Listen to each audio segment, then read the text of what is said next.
É que eu acho que antigamente, se você trabalhasse muitas horas por muito tempo numa empresa, você meio que dava certo.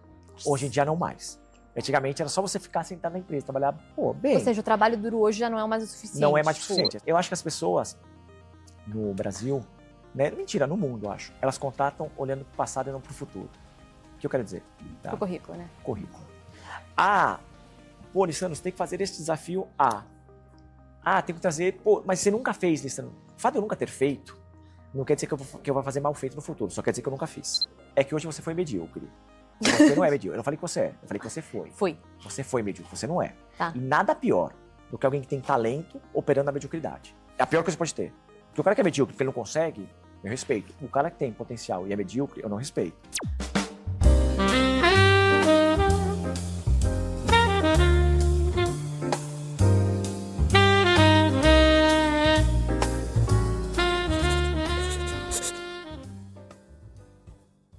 O convidado de hoje provavelmente é um dos CMOs mais diferentes do mercado brasileiro. Alguém que veio de consultoria, empreendeu antes de assumir uma cadeira de marketing e hoje lidera uma das marcas mais valiosas do país. Curiosamente, ele nunca foi para Cannes. Lissandro, seja muito bem-vindo ao Slogan. Obrigado. É um prazer te receber aqui. Muito obrigado. De uma marca que para mim é top of mind quando eu falo de investimentos. Gostei, fiquei feliz. Ficou feliz? Fiquei feliz, muito bom. Mas é muito bom verdade, isso. não sei se está na parte da estratégia de vocês, mas com a Gen Z vocês estão sócios lá da conseguindo XP falar. é importante isso aí, falou, top of mind aqui. Estão chegando já Poderoso. Gen Zs. Mas, bom, nesse primeiro bloco, a gente sempre gosta de voltar no tempo, quando você estava escolhendo o que você ia fazer na sua carreira. Tá bom. Tá? Você é argentino, na verdade, sua família é argentina, você não nasceu lá, né? Mas o que ela te trouxe de herança? Que é minha família, a cultura argentina. Bom, eu acho que essa é uma boa pergunta, tá? Não me fizeram, mas acho que eu consigo entender bem, né, o que eu trouxe de herança. Eu acho, né, minha família é imigrantes aqui no Brasil, né? Meu pai e minha mãe são argentinos e falam super carregado, né? Então você falou com muito sotaque. Você ainda tem um pouquinho de sotaque, tá? Já me falaram umas... Agora deve ser 12 pessoas que me falaram isso. Mas você ainda tem um pouquinho. Umas 12 pessoas já me falaram isso. Pode ser. Já me falaram isso. Então, acho que, de certa forma, um pouco a história dos meus pais, ela, né, acabou passando para mim, que é um pouco dessa questão de você, em alguns momentos, você sentir uma pessoa que você é de fora e você tem que se provar. Entendi. Tá? E eu vejo até hoje, e eu brinco que uma coisa é você ser de uma família de italianos, de portugueses, de persas no Brasil. Outra coisa é de argentino, tá? É bem diferente, né? Então, acho que esse contexto, tanto da minha família, de valores, mas talvez até de viver no Brasil, em outra geografia, eu acho que trouxe para mim umas raízes muito de resiliência, de ter que se provar, de trabalho duro, né? E isso talvez até muito do meu pai. Meu pai todo dia chegar em casa às 9 horas da noite. Para mim sempre foi normal. Hustler. Sempre. Né? Tanto é que hoje em dia eu chego em casa às 9 horas da noite, acho ok. Sai todo dia, assim, olha um relógio, 6h30 da tarde, 6h30, dá para fazer algumas coisas. Dá para fazer vários. E depois de quase 8 anos de McKinsey, onde eu chegava em casa às 2 da manhã, né, eu brinco e falo, cara, gente, tá tranquilo. 9 horas tá tranquilo. Tá tranquilo. Às vezes o pessoal fala, não, você não tá puxado. Eu falo, não, tá tranquilo ainda.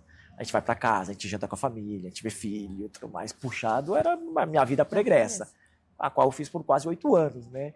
Então, acho que essas coisas, né, todo esse contexto totalmente familiar, de origem, de exemplo, eu acredito muito em liderança, por exemplo. Né? Então, ver meu pai chegar todo dia às 9 horas da noite, 9 horas da noite é um horário. Então, para mim, trabalho engraçado, nunca foi, e nunca ninguém me explicou isso, mas nunca foi sobre, né, que horas que eu vou embora, é quando eu termino meu trabalho, né? Eu tive até uma história muito legal. Quando eu contei essa história, que me aconteceu uma vez, eu tinha acho que uns 23, 24 anos, e foi meu emprego antes de eu morar na Espanha, morei um ano em Barcelona, e aí quando eu avisei no trabalho, eu falei, daqui a 3 meses eu vou sair, que eu vou morar fora, vou fazer uma pós-graduação. Você estava na faculdade ainda? Tinha acabado já a faculdade, ia fazer uma pós-graduação. Você fez faculdade de quê? Fiz faculdade de marketing. De marketing? De marketing. Publicidade e propaganda? No SPM? No Mackenzie.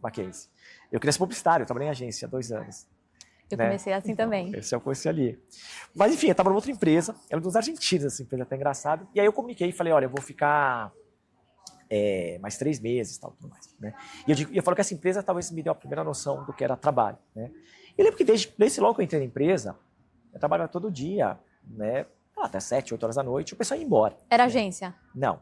Era uma agência de commodity, era uma empresa de commodity, fazia a colateralização né, de garantias. É um negócio completamente diferente. Tá. Os argentinos, né, que... Né, argentino sempre anda com argentino, né? Então tinha Gente, se uma encontrou essa relação. tribo aqui. Exato. Né?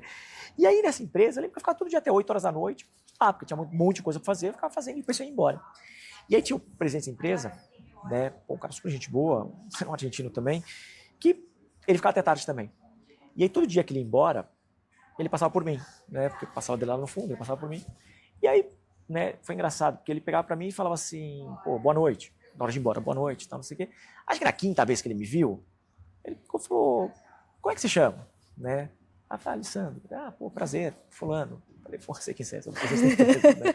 Ele, não, pô, legal. Tá. Aí, beleza, aí depois, ô, Alessandro, tchau, boa noite, tá, boa noite. Aí, 2 semanas depois, ele falou, o que você tá fazendo? Acho que ele pensou, esse moleque, ele é muito burro, porque ele tem que ficar até mais tarde, né? Olha, é muito trabalhador. Demora mais tempo. É, né? Ele tá demorando mais que os outros. Outro. Pode ser uma opção. Ou o moleque é mais trabalhador, né? E ele que ele perguntou o negócio, e aí ele, o que você tá fazendo? Eu falei, tô fazendo isso, isso, isso. Aí, dá pra fazer assim? Eu falei, não dá pra fazer assim por causa disso, disso, é melhor fazer assim, assado. Ele, pô, legal. E aí, porque ele falou, tá bom, né, legal, tal. E a gente foi ficando meio amigo, eram os amigos da noite, né. E aí eu lembro que, enfim, alguns meses depois eu fui morar em Espanha, aí fui avisar ele que eu tava saindo, ele, obrigado, tal, não sei o quê. Aí fiquei mais 3, 4 meses na empresa, e aí eu saí, né. Aí no dia que eu tava saindo, né, pra variar, estavam só nós dois de noite na empresa, ele, quando eu fui despedir dele, ele falou, dá seu telefone. Aí deu meu telefone. Ele, não, me dá da sua casa. Vocês jovens se mudando de telefone toda hora, celular. Telefone de casa, olha lá. De casa. Aí deu o telefone da minha casa. Aí tá bom. Aí deu o abraço nele, fui embora, tal, tudo bem. Quando eu cheguei em casa, meu pai abre a porta. Tava na minha casa, morava com meu pai ainda, né? Aí meu pai chega, abre a porta com um sorriso desse tamanho, assim. Eu falei, o que aconteceu? Ele falou, seu chefe me ligou. Eu falei, como seu chefe te ligou? Meu chefe te ligou. Ele falou, cara, me ligou. Tem um telefone fixo aqui de casa, eu atendi. Ele falou, eu queria falar com o pai do Lissandro. Aí ele falou, sou eu. Ele falou, olha, eu tenho 2 filhos pequenos, né? E eu adoraria daqui a 20 anos estar recebendo a ligação que você está recebendo hoje. Aí ele falou, cara, seu filho trabalhou com a gente aqui 2 anos, seu filho trabalhou duro durante 2 anos. Ele avisou que faz 4 meses que ele estava saindo. Ele trabalha mais duro ainda, tá? Eu não sei o que eu vou fazer. Depois de ter avisado que tinha saído. Depois de ter avisado que você sair. Hoje foi o último dia dele, ele foi embora 8 horas da noite, né? Seu filho, pô, é um maluco. Mas acho que você deve ter educado muito bem ele, com relação ao trabalho e tal.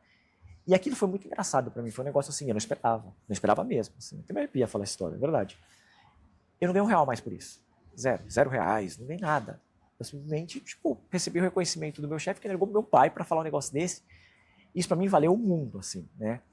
E eu acho que às vezes as pessoas, elas talvez, sei lá, elas subestimam o impacto que um bom trabalho, que você se dedicar, que você colocar energia nas coisas pode trazer para sua vida de maneira geral, né? E eu tive a sorte, talvez, desde pequeno, meu pai sempre trabalhou muito duro, então para mim sempre nunca foi uma opção não trabalhar duro, né? Ainda mais nos dias de hoje, eu acho que há 20, 30, 40 anos atrás, a gente tinha que trabalhar duro. E as coisas, você saía do outro lado, as coisas estavam dando certo. Você tinha as pessoas trabalhando 30 anos na empresa e cresciam. Hoje em dia é tudo tão competitivo, é tanta gente, que eu acho que nem se trabalhar duro é mais garantido. Você enxerga que o significado de trabalhar duro mudou? Ou ele ainda significa a mesma coisa? Eu acho que significa a mesma coisa. Acho que as pessoas não trabalham duro e chamam de trabalho duro. Sim, mas a forma como você trabalha dura. Tipo, o que era trabalhar duro versus lá versus agora? Trabalhar muitas horas. Muitas horas, mas muitas horas significa eficiência? Não, com certeza não. É que eu acho que antigamente, se você trabalhasse muitas horas por muito tempo numa empresa, você meio que dava certo. Hoje em dia não mais. Antigamente era só você ficar sentado na empresa, trabalhar, bem. Ou seja, o trabalho duro hoje já não é mais o suficiente. Não é mais o suficiente, é isso que eu quero dizer. Precisa de outra coisa junto. Que é a frase que eu falo pra minha turma. Eu falo, galera, é o seguinte, antigamente, né, trabalhar duro, já era meio que suficiente. Hoje em dia, nem trabalhar duro é. Agora, eu garanto uma coisa, se você trabalhar pouco, eu te garanto que você não vai dar certo. Então é melhor. Isso eu te garanto. Então, se você trabalhar duro, pode ser que você dê certo. Se você não trabalhar, eu te garanto que você não vai dar. Então, esse pra mim é o recado. Então, pra mim, não trabalhar duro não é uma opção. E qual que você acha que é o outro sócio aí da receita? Eu acho que tem algumas coisas, tá? Eu acho que tem uma questão... Eu acho que sempre tem uma parte intrínseca. Se eu te falar que não tem algo que a pessoa já um pouco traz de si, eu acho que, é balela, tá? Então, acho que tem uma parte intrínseca. Obviamente, diferentes pessoas têm diferentes habilidades. Então, acho que é sempre importante você procurar coisas que você... Eu sempre falo que é muito difícil você não gostar de algo que você faça muito bem feito. Você começa a fazer bem feito, você começa a ser reconhecido, você começa a crescer, você vai ter recompensa, e você gosta mais ainda, e esse negócio vai se retroalimentando, né? Eu acho que, eu lembro que eu tinha um programador que trabalhava comigo, ele era ótimo, trabalhava pra caramba, ele era ótimo. Lembro que ele fala assim, a mulher dele era médica, né? Chama Lucas, o menino. Ele fala assim, cara, hoje, Lissandro, minha mulher vai trabalhar, vai dar plantão a noite inteira, cara. Falei, o que você vai fazer? Ele falou, cara, vou pedir uma pizza, abrir meu computador e vou codar a noite inteira. Então, é isso Porque que é eu gosto de isso, fazer. né? O prazer no Como é que que você você gosta. compete com um cara com esse tipo de drive? É impossível. O cara que está trabalhando, que tem que abrir o computador, fala, lá vou abrir meu computador para trabalhar. É um martírio. Esquece, esse cara nunca vai pegar esse. Nunca. Então, acho que é muito importante você escolher coisas que você faça bem, que você minimamente gosta, e você vai aprender a gostar delas. Tá? Se você for crescendo, você for evoluindo, se for ficando cada vez melhor, ser reconhecido, ter recompensa, esses negócios se retroalimentam. Né? E se você tivesse que falar uma característica que você olha nas pessoas na hora de contratar, que você acha que as pessoas não olham muito hoje em dia para? Eu acho que a gente Fugindo das recruta... clássicas. Vamos lá. Eu acho que o modelo de recrutamento é completamente errado. Tá, por Tá? quê? Então, Gostei. acho completamente errado. Aquele hook. Hook. Tá virando É completamente marqueteiro. errado, né? Não, eu acho que as pessoas no Brasil, né, mentira, no mundo, eu acho, elas contratam olhando para o passado e não para o futuro. O que eu quero dizer? Tá? Pro currículo, né? Currículo. Pô, Lissandro, você tem que fazer esse desafio tem que trazer, pô, mas você nunca fez, Lissandro. O fato de eu nunca ter feito, não quer dizer que eu vou fazer mal feito no futuro, só quer dizer que eu nunca fiz. Sim. Né? E aí, nesse sentido, a McKinsey era muito inteligente na hora da forma de recrutar, porque ela tinha um processo que era curioso, né? Você tem uns case interviews lá, né? Então, metade da entrevista é um bate-papo e metade é aquelas perguntas malucas lá. Então, sei lá, uma vez perguntaram quantos aviões a American Airlines opera nos Estados Unidos. Cara, então um papel e uma caneta, calcula aí, né? Sai com o número do outro lado. Né? Então, por que a McKinsey fazia esse modelo? Né? Porque, basicamente, ela quer ver sua capacidade de pegar um problema grande, quebrar em problemas menores, resolver e, enfim, e ver como ser um processo analítico, de estrutura, de lógica, né? Né? Business sense, apresentação, o seu pitch, tudo mais, porque é importante para o negócio deles. Né? Então, eu na McKinsey trabalhei com arquitetos, bailarinas, com atletas olímpicos, trabalhei com tudo, que eles tinham backgrounds históricos completamente diferentes, mas características de entrega e de resultado, de resolução de problemas muito parecidas. Então, quando eu penso no modelo de recrutamento, eu acho que as pessoas ainda olham assim, mas a pessoa já fez isso? Né? Nunca fez. Putz, beleza. Agora, ela conseguiria fazer? Né? Minha vida na McKinsey era isso. Eu escrevi o Marco Regulatório de Ferrovias no Brasil. Nunca tinha andado de trem na minha vida. Nunca. Você chega lá, primeira semana você não entende o que está acontecendo, na segunda você começa a entender, depois de 3, 4 meses, colocando muita energia, pô, você começa a entender. Você começa a entender, você fala, putz, isso aqui funciona assim, isso aqui funciona assado, tudo mais.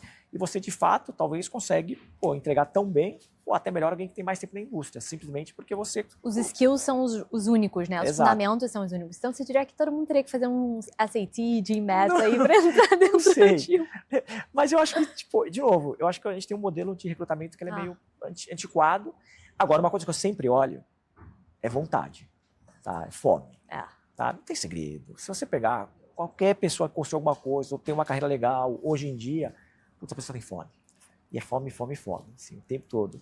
Né? Outro dia eu li uma frase que eu achei legal, eu até mandei para umas pessoas do meu time, que era o seguinte, falou assim, a relação de sucesso do seu trabalho está diretamente ligado ao número de vezes na sua carreira que você falou assim, daqui esta merda que eu vou resolver. Tipo, é exatamente isso. Então daqui que eu vou resolver esse negócio aqui. E exatamente, eu acho que as pessoas... Entendi, vou botar uma métrica em cima disso. É tipo isso, né? Você deveria estar olhando isso. Teve uma vez um menino, trabalhava comigo na Red Ventures, né? O menino era ótimo, o moleque da Poli, super inteligente, que numa conversa a gente estava pensando nas soluções e ele sugeriu um negócio que eu falei, mas por que isso? Ele falou, porque é mais fácil. Eu falei, tá bom, mas não é melhor, é mais fácil. Ele tal. Eu falei, geralmente o mais fácil e o melhor são coisas completamente diferentes, tá? Às vezes não, mas muitíssimas vezes sim. Tá bom. Aí fomos no que era melhor, no que era mais fácil. Depois eu chamei ele para tomar um café, né? E eu falei, cara, que a gente fala com você. Ele, tá bom, então. Eu falei, o que eu vou te falar é duro, tá? Não é legal, é duro, mas o meu trabalho aqui é te tornar um melhor profissional. Talvez esse melhor profissional amadureça em outra empresa, não seja nem aqui. Ficou assim, eu falei, cara, hoje, eu te recrutei, eu te contratei, te entrevistei, trabalhei com você há algum tempo, esse cara sempre tem muito potencial. Tipo, é mais inteligente que eu, assim, né? Mas, cara, hoje você tomou um caminho ali na reunião que você queria fazer o que era mais fácil. Mais fácil não chegar em lugar nenhum. Você tem que fazer o que é melhor, sempre. Dá mais trabalho e tal. Eu falei, então, meu feedback pra você é que hoje você foi medíocre. Você não é medíocre. Eu não falei que você é, eu falei que você foi. Você foi medíocre, você não é. Tá. E nada pior do que alguém que tem talento operando na mediocridade. É a pior coisa que você pode ter. Porque o cara que é medíocre, porque ele não consegue, eu respeito. O cara que tem potencial e é medíocre, eu não respeito. Eu falei, então eu sei que hoje você vai sair daqui puto comigo, eu sei, com certeza. Até porque você deveria, a ideia é essa, né? É mexer alguma coisa dentro de você, pra você, né, nunca mais fazer isso e tal. Aí ficou meio assim e tal, foi embora. Aí dia seguinte ele me chamou e falou, queria te falar uma coisa. Falei, cara, eu não dormi essa noite, como você me falou. Eu me senti muito mal, assim, porque você disse que eu era medíocre. Eu falei, não, eu falei que você foi medíocre. Foi. Eu falei, é verdade. Ele falou, mas cara, eu prometi pra mim mesmo que eu nunca mais vou ser medíocre na minha vida e vou trabalhar pra cacete. Tá? E o menino é maravilhoso, trabalha bem pra caramba e tal. Então é nisso que eu acredito. No feedback construtivo no fim do dia, né? E de novo, eu tenho um baita carinho pelo menino, ele é ótimo, ele é super bom, super competente. Sim. Até porque você só vai ter expectativa de cobrar alguém que você espera que você entregar. Senão você é maluco. Senão né? você deixa lá. Não tá cobrando nada, tô cobrando esse copo aqui de água fazer alguma coisa, tô louco. Né?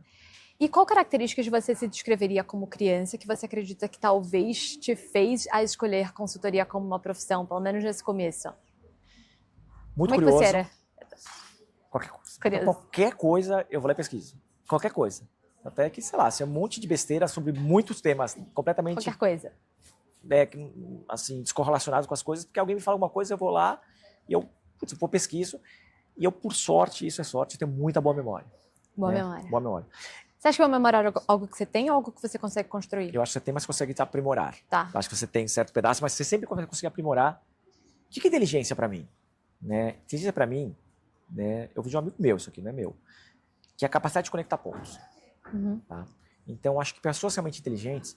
E as pessoas têm um problema que elas confundem muito conhecimento com inteligência. Sim. Muito. Conhecimento é muito fácil.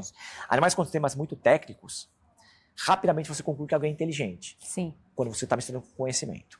Tá? Então, para mim, são conceitos completamente diferentes. Você vai falar de finanças super complexas, né? Você vai falar, a pessoa é muito inteligente. Não, ela tem muito conhecimento. Né? O que é inteligência para mim? É a sua capacidade, né, de você conseguir conectar pontos e criar teses a partir de poucos dados. Né? Então, o que eu tenho feito nesse sentido? Né? Eu fico tentando armazenar a maior quantidade de informações interessantes que podem ser úteis na minha cabeça. Repertório. Repertório, exatamente, uma prateleira. Né? Eu gosto de pensar na minha cabeça como uma prateleira. Não é que eu bebo pouco, não fumo, não uso droga, tudo mais, que isso aqui para mim é o... Nossa fortaleza, a fortaleza né? está aqui. Né? Então eu faço qualquer coisa que possa impactar isso aqui, eu não gosto. Né? Eu acho que tem outras formas de eu me divertir, e nada contra quem gosta. Né? Então, o que eu tento fazer é colocar uma capacidade de dados, de coisas aqui. Por quê? Porque eu acredito que no momento certo, quando você falar um negócio, eu vou conectar com algo que eu já tinha pensado e vou juntar aqui e sair com uma coisa do outro lado. Né? Vou dar um exemplo prático outro dia. Né? A gente estava tendo uma reunião, nunca falei isso aqui também. A gente estava tendo uma reunião, despejar. E aí vieram me oferecer um name rights de um estádio de um time novo. Não vou falar o time novo, porque eu não vou falar o time porque eu não quero ter inimigos aqui. Né? A ideia não é essa. Então eu vou construir um estádio novo e queriam me oferecer um name rights do estádio.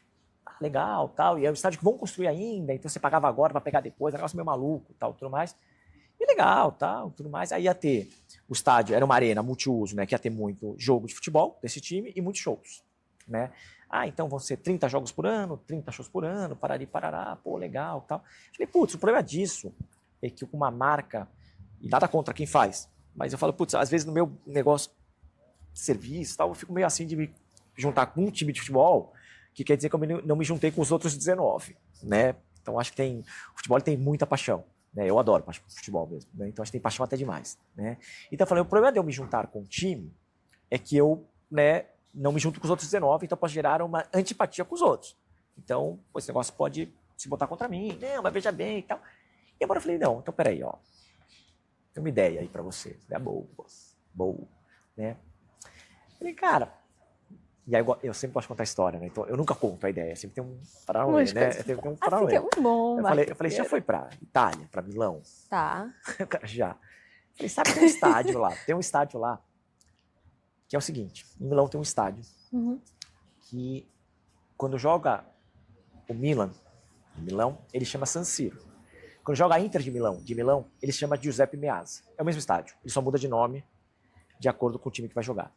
Eu falei, você tem um produto que você pode quebrar ele. Como assim? Eu falei, cara, você veio me vender uma arena que tem músicas e jogos de futebol. Você não vende 2 ativos. Falei, Sandra, eu vou te vender música. É arena de shows, todo show que tiver lá, evento, você vai ter ingresso e tal, não sei o quê. E aí você pode pegar esse mesmo ativo e vender um jogo de futebol por uma outra pessoa. Você pode cobrar 70% do que eu cobraria, 70% do que eu cobraria, você está cobrando 140% do valor que você está me pedindo agora. Caraca, você não tinha pensado. Aí o cara não votou, tal, então é legal, tal, não sei o que. No final, a gente acabou seguindo outro caminho. Mas esse é o tipo de coisa, de novo, sei lá. Eu gosto de esportes, né? Por isso eu sabia desse estádio. Agora, na hora que ele começou a me falar, eu falei, putz, eu não queria o futebol, mas a música é legal. Pô, será que tem um jeito de comprar só um pedaço? E eu falei, pô, na Itália, no estádio de Milan, o cara já faz esse negócio já é composto por dois. Não tem um ângulo da gente fazer um negócio, pô, né, assim, aqui, nesses ativos?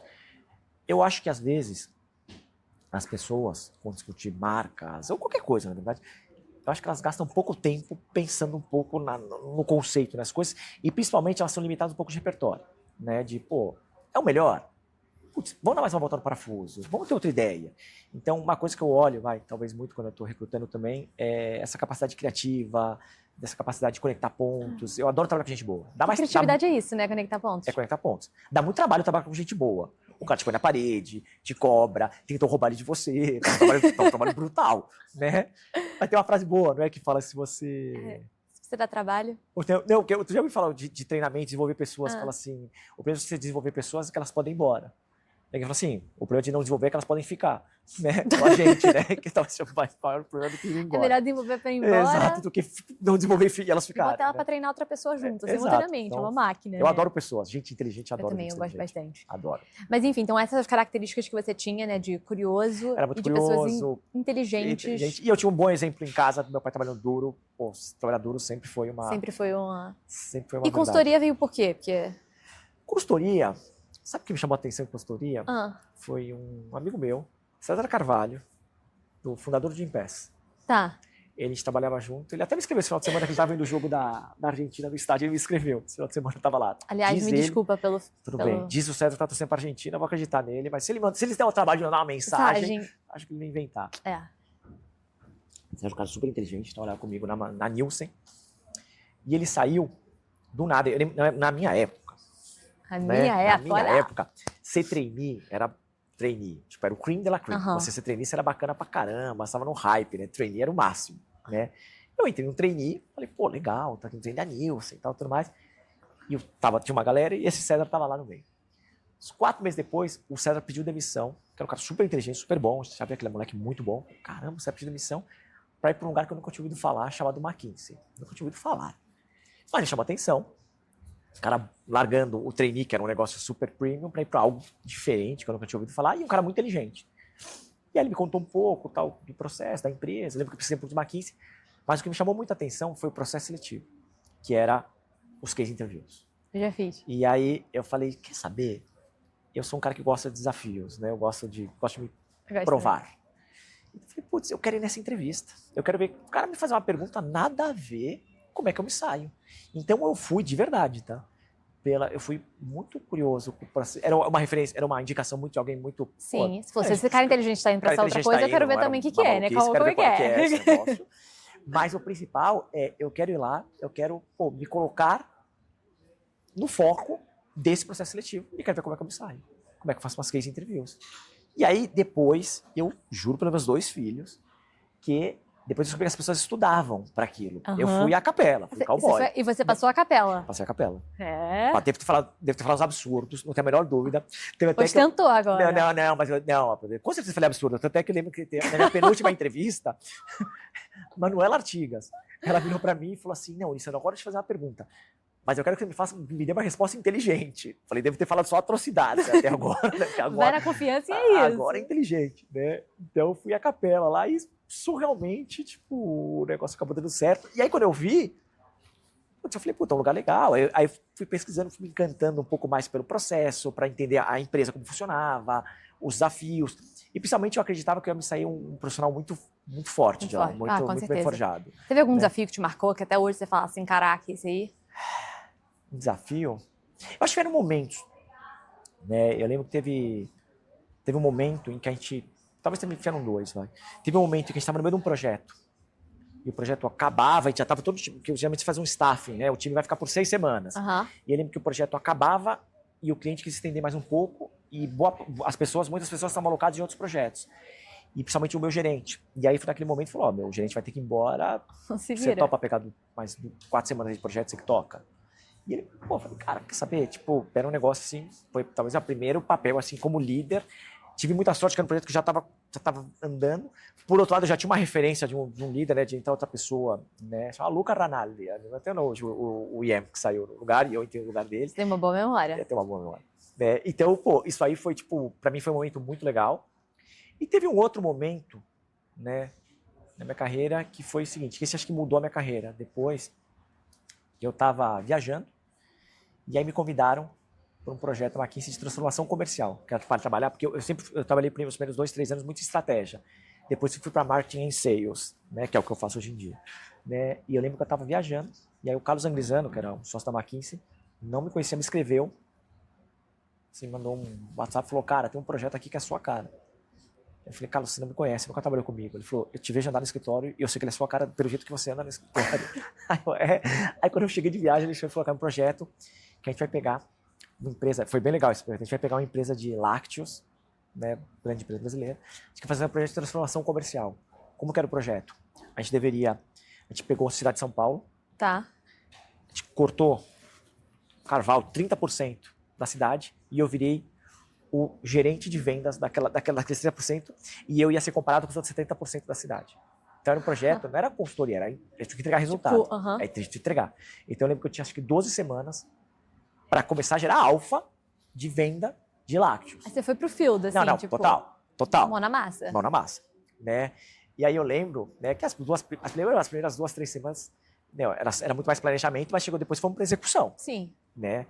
E era um negócio, e eu lembro até hoje, as primeiras 3 semanas, fiz um trabalho, um acerto, desenhamos essas iniciativas, tal, não sei o quê, né? O Carlos e eu, né? O Carlos ia ficar menos tempo no cliente, eu ficava o dia inteiro lá no cliente, né? Era o gerente do projeto, e aí tinha um sócio, que era o Bruno, né? Bruno Furtado. Eu lembro que aí, depois de 3 semanas, eu apresentei lá o projeto, não sei o que, aí o Carlos, que era meu chefe na época, e o Bruno, que era chefe dele, o Carlos falou, você não tem feito puta de um trabalho, o negócio tá tudo amarrado e tal. E o Bruno falou, não, o trabalho tá legal, mas bem feito vai estar se ele aumentar as vendas. É isso que eu tenho que fazer. Foda-se. Esse é o KPI é Tchau. aumentar as vendas. As vendas. E aí, talvez foi o momento onde eu falei, legal, como é que eu vou pegar agora essas ideias? Porque antigamente você estava muito na era estratégia, PPT, planejador. Excel, E qual que você acha que é a importância dessa fase, né? Tipo, acho que principalmente hoje em dia, que a gente exige muita velocidade, execução, surfar no timing do momento, a gente acaba, às vezes, deixando esse planejamento do lado, né? Com certeza. Tipo, qual é a relevância dele hoje em dia? Eu acho que você tem que conseguir balancear os dois, né? Porque não adianta você só sair executando sem você, de fato, conseguir pensar nas alavancas, né? Então, acho que tem que ter certamente tem um momento, de planejar, estruturar e pensar quais são as principais alavancas que você vai mexer, né? E aí, mas obviamente, você rapidamente tem que começar a mexer ponteiros e, de fato, começar a sentir se você está conseguindo, né, mudar, né, o ângulo da curva ou não está. Entendi. Né? Tipo, Então, breakdown em small bits e vai executando, tipo, começa a tirar do papel. Que eu acho que esse talvez é um grande desafio hoje em dia das pessoas. Você tem tanta informação, tanta coisa para você, que a gente fala boil the ocean, né? Você começa a fazer um pouco de tudo, né? Então como é que você tem 10 coisas para fazer, cara, vamos mexer nessas 3 aqui que só não mexer o ponteiro e levar isso para um outro lugar. E esse é o momento de planejamento, eu você acho diria, que né? esse é Quanto do seu tempo você divide entre planejamento e execução, você diria? Eu diria, eu jogaria uns 40% aqui e 60% em execução. Eu acho que tem muita execução, tá? A gente tem muita execução. Mas 40 é um grande, é bom? Não, eu gasto bastante. Eu sou muito... Por exemplo, outro dia eu estava discutindo um funil de performance com o time, né? E a gente queria... era uma atrocidade o negócio. Sei lá, a gente tinha que multiplicar por 8. Aí o time, não, porque os criativos... Falei, gente, a gente tem que melhorar 800%. Se a gente aumentar o click-through rate desse negócio, 10%, esquece. Tem que olhar muito mais no macro do que isso. Então, acho que rapidamente as pessoas conseguem se perder nas coisas pequenas e falar, cara, o problema não é esse. O problema é como é que eu vou pular uma etapa inteira desse processo. Como é que eu reconstruo a ótica de aquisição desse produto, porque senão esse negócio não vai sair do outro lado. E eu acho que às vezes as pessoas... O que acontece? Para você um pouco duro agora. Seja. Né? Eu acho que tem muito conteúdo e muita coisa na internet. Demais? Muita. Estar na internet é verdade, estar no podcast é verdade. Eu acho que você saber quem fez o quê, quem tocou o quê, quem criou o quê, ajuda muito a dividir um pouco, né, pô, quem sabe o que está fazendo e o que não está. Quem ouviu o podcast, anotou e está tentando replicar. Quem de fato tocou um business e entendeu um pouco a dinâmica. Então eu brinco às vezes e falo, pô, galera, isso é papo de podcast, né, cara? Para aí, vamos fazer o negócio agora, pô, direito, fazer assim, fazer assado e tudo mais. Então, esse para mim talvez seja um ponto-chave, assim, de como é que você entende as alavancas que você tem e rapidamente, qual que é a beleza da internet também? Quando você tem muito dado, em 2, 3 dias você começa a já ter, você já sabe para onde o negócio está indo ou não está. Tá? Você fala assim, pô, você já começa a ter 1.000, 2.000 data points, tiveram 5.000 pessoas viram esse anúncio e não clicaram, ninguém vai clicar. Ah, não, mas é que agora, cara, desculpa. Obviamente, tipo, você tem curva de maturação, ainda mais quando você pensa em aquisição de clientes, você tem ciclos, né, que a campanha vai performando, vai otimizando, mas você tem que começar a ver algum alfa em algum momento. Sim. E eu sinto que às vezes as pessoas, elas perdem um pouco, as pessoas confundem um pouco, fazer o trabalho com entregar o trabalho. Né? Não, eu tô fazendo, tudo bem, mas você não tá entregando.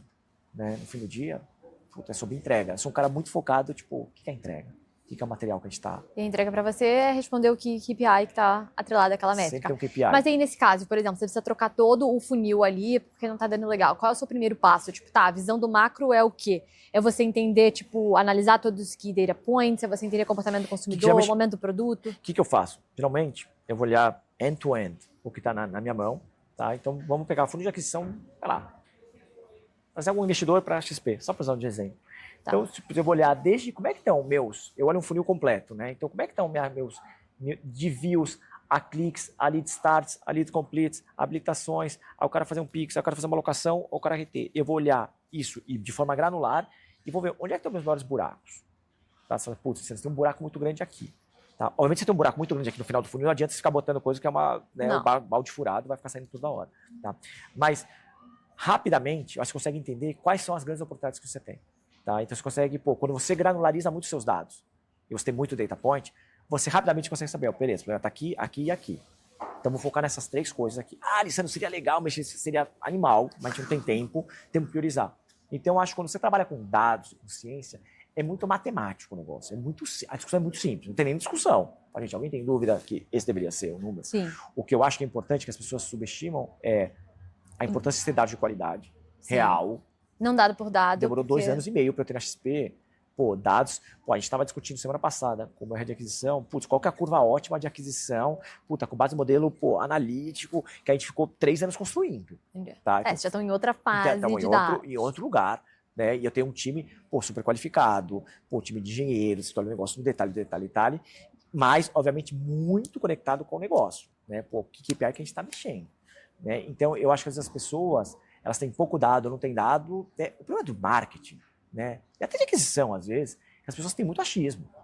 Mas é muito achismo. Assim, é uma ciência, às vezes ela é exata, às vezes ela é meio subjetiva. O meu trabalho aqui, como é que eu tento deixar ela o mais exata possível, né? Quando ela não é 100%, mas dá para deixar 50%, 70% dá para deixar. Tá? E, às vezes, mas não tem regra do jogo? Não. Não tem, né? Não tem. Mas E é um jogo, marketing é um jogo muito difícil, que está o tempo inteiro...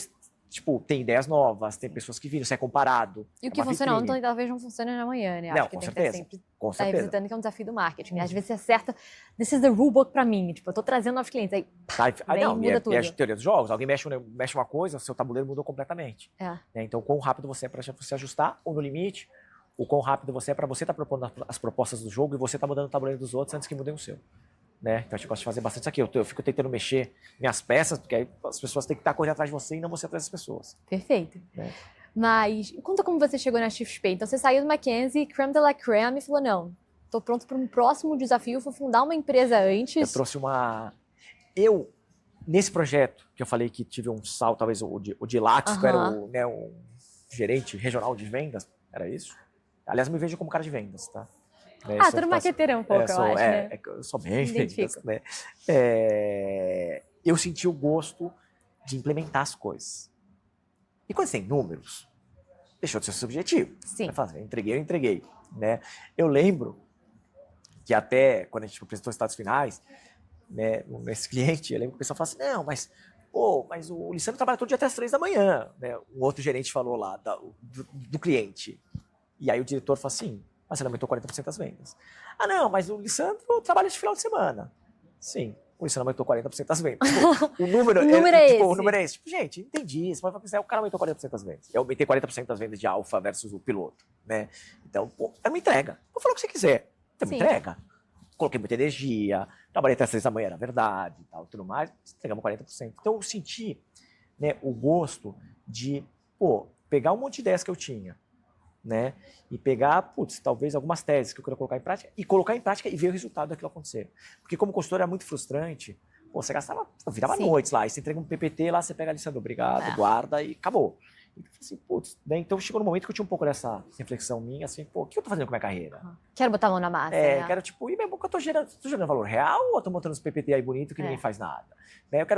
A ideia é boa minha mesmo, vai ser boa mesmo, implementada, ou o que eu fiz é um desenho que na teoria é legal, mas na prática não vai gerar alfa.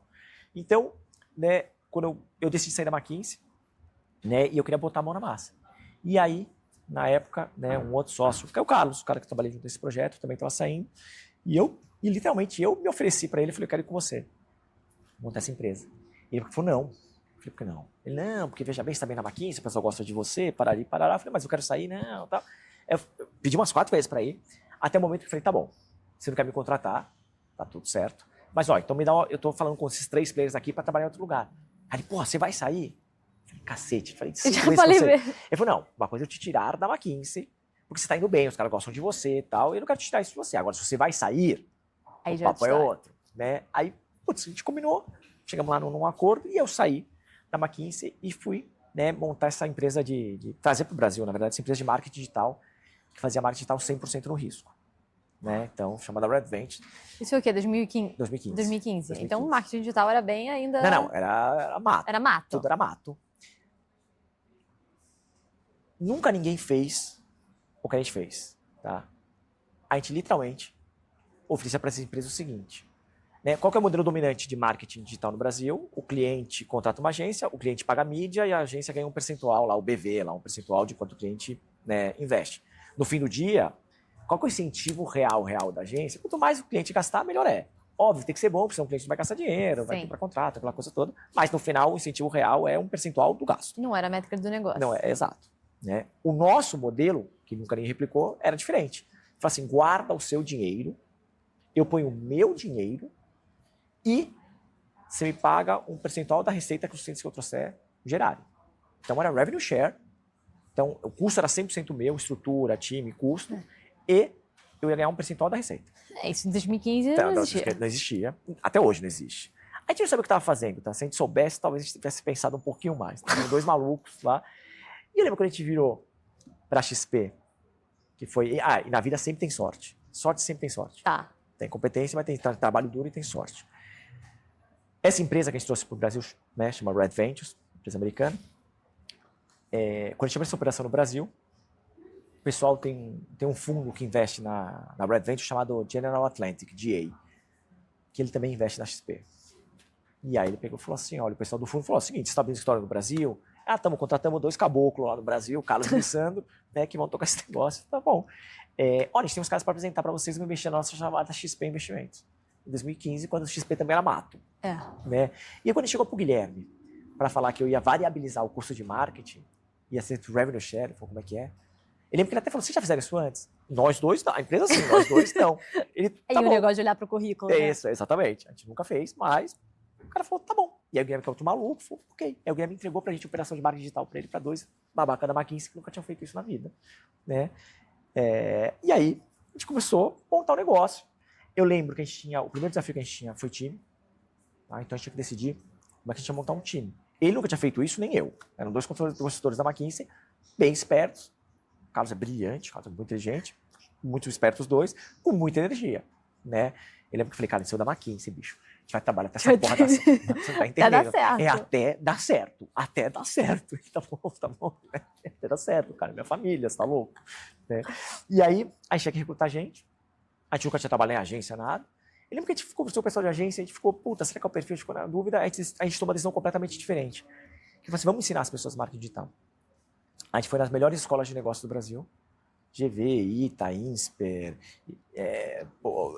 IME, tudo mais. Eu lembro que tinha as palestras, né? A gente entrava junto com as consultorias, se enfiava lá no meio. Ex-consultor. Não, tá vendo os caras que vieram aqui? Já era. Os caras que vão vir aqui depois? Já era. Eu sou o futuro, eu vim contar pra vocês. E aí, surrealmente, A gente deu um pitch bom lá e convenceu 200 pessoas a aplicarem para o nosso processo. Tá. Né? Como é que era o nosso processo? GMAT. Primeira etapa, GMAT. Era? Óbvio. Primeira etapa, GMAT. Tá? Primeira etapa era uma prova, era quinta-feira, às 8 da noite, uma prova no meu escritório. Caraca. O cara saía de lá às 10 da noite, depois de ter feito um GMAT, né, que ele tinha que passar pelo menos 70%. Tá. E aí já era para dar o tom para onde o negócio estava indo. Falei, bicho, sair daqui quinta-feira às 10 horas da noite, depois fazer uma prova. É, Tipo, o se negócio liga. vai estar indo nessa direção. Não tô aqui para enganar ninguém. Depois a gente trouxe 2 americanos para o Brasil, que sabiam de marketing digital. Eles participaram desse processo, eles entrevistavam, e as últimas 2 entrevistas eram com o meu sócio, o Carlos e eu. E aí a gente era McKinsey, faz conta, tudo mais. E aí contratamos 3 pessoas, as 3 da Poli. Tá. Né? Contratamos 3 engenheiros da Poli. Aí viramos para os americanos, que a gente tinha trazido, tinha importado para ficar um ano aqui no Brasil, e falou, ensina marketing digital para eles. Eu até hoje, né, o Rick. Eu lembro que o Rick foi, aí ele voltou, meia hora depois falou, mas eles não sabem nada de marketing digital. Tem certeza que são esses? Sim, eu falei, eles são engenheiros da Poli. Ia ser assustador se eles soubessem. Ia ser chocante se eles soubessem marketing digital. Eu sei que eles não sabem. Sim, isso né? eu já sei. Vai, ensina. Ensina. Bom, 3 meses depois, os moleques da Poli estavam assim, cara, você tá viajando, cara. Tava estudando, que era um cara curioso, Sim. era um cara, tipo... Eu lembro que um deles tá comigo até hoje. 10 anos atrás, 11. Tá comigo até hoje. Eu lembro que ele me pegou, eu falei, cara, o que você gosta de fazer de hobby? O cara, não sei o que. E eu sou do clube do Waze. Que caralho é o clube do Waze, cara? Não, o Waze... É verídica a história. Tá. O Waze tem um grupo de pessoas no Brasil que se encontram todos os sábados de manhã para a gente ficar atualizando o mapa, fazendo propostas de melhorias e tal. Eu falei, quantos caras te pagam para isso? 0. A gente faz pelo exercício. Pô, esse moleque é dos meus, né? Esse moleque é completamente... E se reunia, juro, 3 horas por sábado, das 9 ao meio-dia, Cara, é um no hobby bem shopping. peculiar. Eu falei, porra, cara, esse cara vai se dar bem. E aí, Esse aqui. esse cara fazia o quê? Quando ele começou a trabalhar com isso, o cara começou a estudar, baixava paper, lia. Então, 3 meses depois, pô, os americanos já, obrigado, gente, agora são eles. Aí era muito legal. Tá. Dá pra esses 3 meninos e falar assim, cara, quem é o melhor cara da sua sala, melhor que você? Roda amiguinho. É o fulano. Não, mas ele tá bem empregado lá na empresa tal. Manda ele vir aqui. Eu quero almoçar com ele. Aí vinha, te convenceu a largar o emprego e vir pra cá. A gente montou o exército, uns 20, tá? De meninos e meninas desse perfil. Era um negócio assim, honestamente, era uma competição quase desleal com o modelo tradicional de marketing. Tá? Enquanto o pessoal tava lá, não sei o que, cara, tinha engenharia, pessoas super analíticas. Eu tenho uma história que eu gosto de contar, que é o dia que a gente fez a segmentação da base de clientes. Eu lembro que a XP, a gente começou a abrir muita conta. Né? Começou a abrir muita conta. Então a gente tinha um desafio de priorização, de para qual cliente ligar antes. Eu fazia uma pergunta lá de patrimônio da pessoa para ter uma ideia, assim, quanto dinheiro a pessoa tinha para ver o banqueiro, aí obviamente, mais patrimônio, um serviço mais próximo a pessoa vai ter do que o digital. Tá. E vocês faziam todo esse processo da venda, né? Então vocês pegaram o XP como cliente, vocês tinham que adquirir cliente para eles, ligar para esses clientes e já estão aqui. Eu entregava um cliente com login e senha e falando, ó, quero investir. Já o sign-up. Então já estava aqui, nessa parte. Ativação, não era só aquisição. Não, é ativação. E aí a XP tinha que fazer alocação de carteira, produto, e a XP eu não sabia fazer, a XP fazia. Então até login e senha, então eu que dava o pitch pro cara abrir uma conta na XP e por quê, tudo mais. Só que a gente começou a abrir muita conta e começou a ter um problema que a XP não tinha assessor suficiente para atender os clientes. Tá. Então, o desafio de como é que a gente faz um pareto para priorizar os melhores clientes, obviamente, para maximizar o retorno, né? E lembra que a gente ficou quebrando a cabeça, putz, a gente perguntava para o cliente quanto dinheiro ele ia investir, só que eu estou te falando 2015, 2016. As pessoas não falavam, botavam R$1. Era mais tabu, né?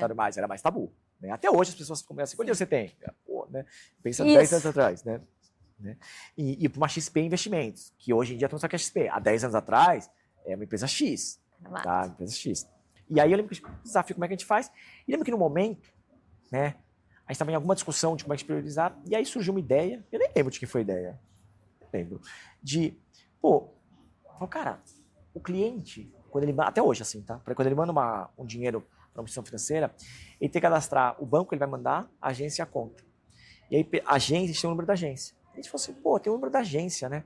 Assim, cara, o número da agência de um banco premium é diferente da agência do banco normal. Então, sei lá, Bradesco Prime é diferente do Bradesco normal, o Personalité é diferente do Itaú, o Van Gogh é diferente do Santander, né? Então são diferentes. Então eu falei assim, se eu mapear todos os códigos de agência premiums do Brasil, a segmentação está feita. Eu já tenho um primeiro corte, o cliente pode falar que tem R$1, mas eu sei que ele é do Personalité, mentira, ele tem mais dinheiro, prioriza esse cara. Só não tá querendo. Então a gente falou assim, então eu virei para o meu engenheiro e falei, engenheiro, é o seguinte, eu quero que você mapeie para mim todos os códigos de agência Prime desses bancos. Pá, Deus, os principais bancos do Brasil, né? 2 horas depois, ele falou, tá feito. Eu falei, tá feito 2 horas. Ele falou, cara, o que eu fiz? Eu entrei no site, né, olhei, todos o mesmo padrão. Você põe seu CEP, e aí, de acordo com o seu CEP, ele vai ranquear, ele vai colocar agências próximas, né, e vai falar se é uma Itaú Personalité ou Itaú Laranja, se é Bradesco Prime ou Bradesco normal, né. Então, todos os sites são iguais. Então, o que eu fiz? Eu montei um robozinho que bateu, né, numa API, né, dos Correios, e jogou num Excel todos os CEPs do Brasil, e eu criei um outro robô que pega cada um desses CEPs, joga nos diferentes sites das agências, ele vai ter a resposta das agências, né, e que tipo de agência é, se ela é premium ou se não é. Botei um robozinho para funcionar, fui almoçar e quando voltei estava pronto. Né? Então, isso em 2015, né? 2015. Hoje em dia poderia ser 2015, parece ser mais. Então, era esse tipo de execução e de capacidade analítica que eu tinha versus um modelo completamente tipo, artesanal de marketing digital. Então, eu brinco que, pô, deu sorte e também tivemos talvez a competência de criar um time. Competência, né? Mas também tem um pouco de tudo, sempre tem um pouco de tudo, né? Daí a gente conseguiu montar um time, pô, com esses skills, com essa capacidade de ter um parceiro como a XP, pô, que estava no momento certo, aí é muita sorte. Pô, você tem sorte, pô, de achar no momento certo e tudo mais. Então, acho que tem um pouco de tudo, um pouco nessa posição. Vai. Perfeito. E aí o relacionamento com a XP engatou e você acabou indo para assumir a cadeira em 2021, né? Isso. E a XP, a gente ficou 4 anos juntos, né? Tá, e 4 anos de Red Ventures. 4 anos na Red Ventures, trabalhando com a XP. E eu só trabalhava com a XP. Era o único seu cliente? Eu vivia a XP. Eu era head de aquisição da XP, porque trabalhava na Red Ventures. Tá, mas vocês atendiam outros clientes na Red Ventures? Depois veio um Itaú, que um outro sócio meu, com o Chinese Wall, eu nunca fui no Itaú, eu era 100% dedicado, eu e meu time 100% dedicado à XP. Entendi. 100% dedicado. Né? Então, ficamos 4 anos, né? E aí eu brinco que deu tão certo que deu errado. Porque como a XP cresceu muito, a gente cresceu muito, ficou caro pra caramba, brincadeira. Né? Tô te pagando demais aqui. Mas sempre assim, pô, você ganha muito dinheiro. Eu falei, não, mas você ganha mais. Não, eu não importa. O problema é você. O problema é você. O problema sou eu, é você. Né? Só que o nosso modelo tinha um negócio curioso, que era o seguinte, eu não abria os dados da XP para a XP. Como eu pagava Google, Facebook, pagava tudo, né, os dados eram, e a gente combinou isso com a XP e com as plataformas, quem recebia os dados era eu. Entendi. Então você não quis abrir a receita do bolo, preta. Porque você sabia o valor que ele tinha? Era meu capital intelectual. Entendi. E vamos lá, pessoal, para que eles queriam saber a receita do bolo? Para cozinhar o bolo eles mesmos. Tá tudo bem. E tá tudo certo. Então a gente ficou num esgrima, mas eu queria saber o que você tá fazendo. Pô, legal, eu também queria saber um monte de coisa. Mas eu queria tanta coisa na minha vida. Se eu soubesse as coisas que eu quero, né? Eu estava nem aqui. Né? E aí, tipo, até que uma hora só falou, Alessandro, não dá mais, então vamos internalizar o que vocês fazem. Tá bom.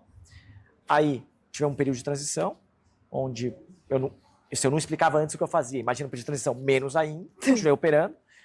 No final desse período de transição, a XP tentou me contratar, eu recusei, obrigado, agradeci e tudo mais. E continuei na Red Ventures. Ficamos 2 anos. Eu continuei 2 anos na Red Ventures, fazendo coisa para os Estados Unidos, para o Reino Unido e tudo mais. E aí, a cada 5, 6 meses, a XP me ligava para falar, pô, e aí, o que você está fazendo? Né? E o tempo, tal, tudo mais.